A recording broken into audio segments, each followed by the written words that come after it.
Right then everybody, welcome back to Angler Calm. Now just before I get into this video, I do want to say if you enjoyed this tutorial, make sure you subscribe and comment down below if you want me to do more types of these videos. For the jigger rig setup, you will need some reflow power line. I've got this in 8 pound. You guys can use whatever. You're also going to need some size 16 pre-tied hooks. I just buy the Preston ones. I find them a lot easier to use and stuff. A loop tire because it's easy to, tie loops with and that.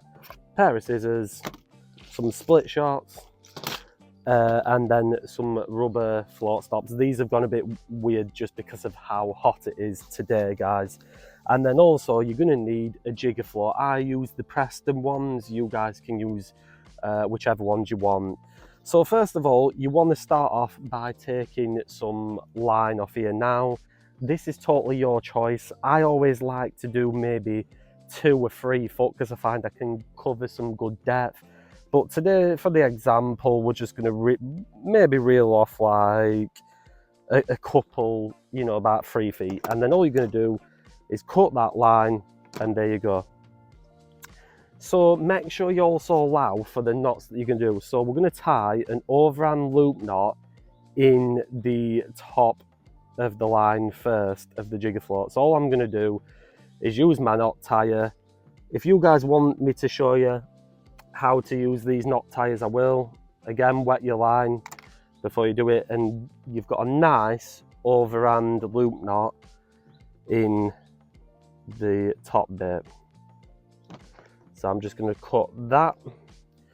The next thing you're going to want to do, guys, is add one of these rubber float stops. Now, you can use any, guys. I've just got these ones just because they were the first ones that come to me. So get your line, post that through. You do need a bit of a keen eye.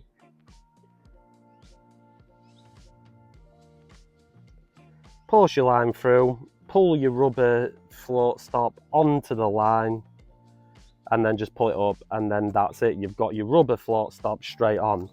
Now you're going to want to push this as high up as you want. These rules and regulations with some jiggers, but this basically will stop the jigger from moving. It'll like cover a depth, so as you move it down, the jigger float will come up essentially and hit the top of the rubber.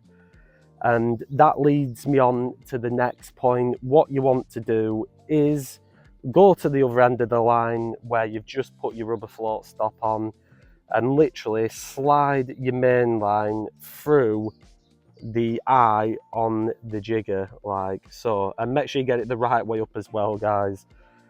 And I'm going to show you exactly what I was on about. So as that jigger float moves up, it'll hit the rubber float stop there, so it can't go any higher.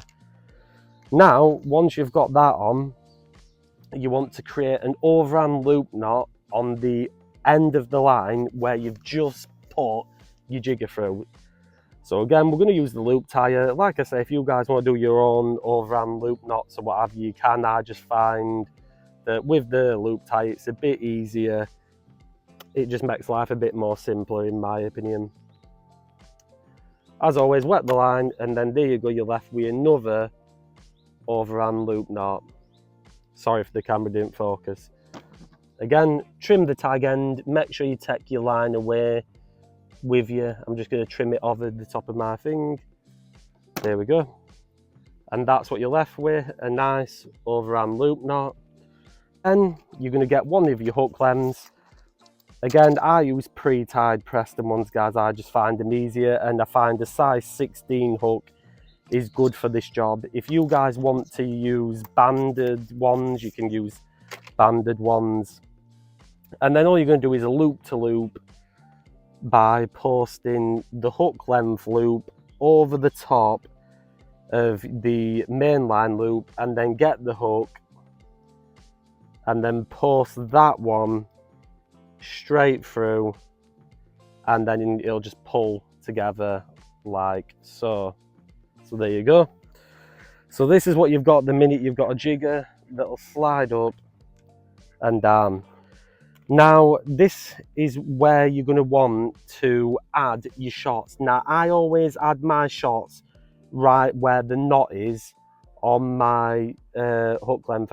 I'll try and show you guys that. I'll zoom in for you. So add your shots right about here. I use number 8 shots for this, guys. So what we're gonna do, we're gonna add them shots right now to his line.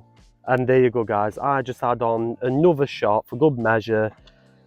Now I will try my best to show you guys this on camera. So as you can see, the jigger will hit the bottom of the shot, and then as you put it in the water, the jigger will slide up right through the line. It's kind of hard to do when the line's not tight. It'll slide up like that, and then it'll hit the rubber float, stop, and you can jig from that sort of length. Again, if you want to adjust it, move the top rubber bead, and that is how you tie the jigger. So I hope that helped you tie the jigger rig. Like I say, if you've got any questions or whatever to tie the jigger rig, just post them in the comments down below. But as I was saying in the video, the jigger will hit the shots here, and then as the line then goes through it like that, guys, as you're jigging, it will then hit the rubber stop there, and then you jig all the way down, and that's the length. You can shorten it, you can lengthen it.